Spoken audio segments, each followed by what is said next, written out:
Hello guys, welcome to Pronouncist, your pronunciation guide. Today we will learn how to pronounce the word shown on the screen, sanguine. Both US and UK have the same pronunciation of this word. Stress sang, then glide into guin. Keep it smooth. Sanguine. Sanguine. Stress sang, then glide into guin. Keep it smooth. Sanguine. Now read the syllables shown on the screen naturally. Sanguine.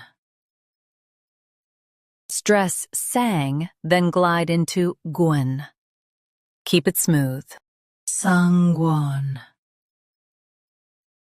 Practice repeatedly and you'll soon be able to say this word perfectly. The best way to practice is to repeat the syllable multiple times. The meaning of the word is showing bold confidence. Try repeating this word several times to improve your pronunciation.